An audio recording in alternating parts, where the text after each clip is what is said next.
All right, welcome back to another episode in our commentary series where we explore the writings of Ajmal from his website, theborderofamind.com. Yeah, his work is always so insightful. Definitely. He really has this way of taking those everyday thoughts and experiences and framing them in a new light, like makes you see things differently. Absolutely. So today we're diving into one of his blog posts, the one titled, Where the Most of Life Happens.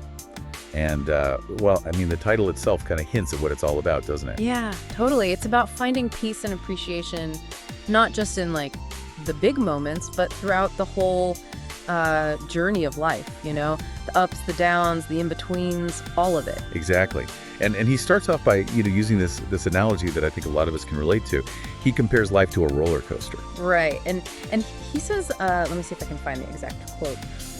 One day, everything feels incredible, like you're on top of the world, and the next, things can feel heavy, overwhelming. That's it. It's that feeling of like constant change, never quite knowing what's going to come next. Which, let's face it, can be both exhilarating and kind of scary at the same time. Totally agree. But what I think is really interesting is that, while he acknowledges the highs and lows, the thing that he really wants us to focus on is the spaces in between. He calls it the quiet rhythm of normal days. Yeah, and that's where he kind of flips the script, right? Because we're often so caught up in chasing the next big thing, the next high, that we forget to appreciate the beauty of the everyday, those moments that might seem, mundane or ordinary, but actually are where most of our lives are actually lived. Absolutely. It's like he's giving us permission to slow down, to appreciate the small things, to find peace in the ordinary. Even he says life isn't always going to be amazing and it won't always be awful, which is so true. Finding beauty in the balance, that's where it's at. Yeah. It reminds me of the concept of mindfulness, being present. And what I appreciate is that he doesn't just leave it at this abstract idea. He actually offers some pretty concrete advice, like soak in the good times when they're here. Remind yourself that the tough times will pass, and in those everyday moments, find ways to cultivate a sense of peace. It's actionable, Yeah. Like we can actually do something with that. Exactly. And, something else that I thought was interesting were the themes that he tagged this blog post with. Oh, yeah. Like what? Well, things like art, experiences, fine art, philosophy, thoughts. And it got me thinking, are those things ways that we can actually engage with this idea of finding meaning in everyday life?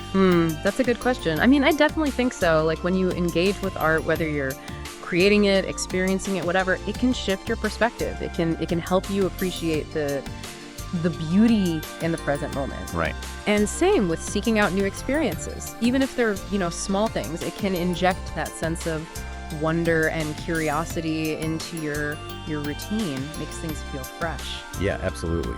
So for our listeners, if you're, intrigued by this conversation, and I hope you are, I highly encourage you to head over to Ajmal's blog, theborderofamind.com, and check out the full post. He's got a really unique voice, and I think you'll find a lot to ponder there. Totally. And stay tuned for future episodes in this series where we'll be exploring more of Ajmal's writing. We'll keep diving deep, uncovering those hidden gems of thought, and hopefully, spark some interesting conversations along the way. Absolutely. So until next time. Keep those minds open and curious. And maybe, take a moment to appreciate the quiet rhythm of your own life. Yeah, you never know what beauty you might find there. See ya. See ya. Yeah.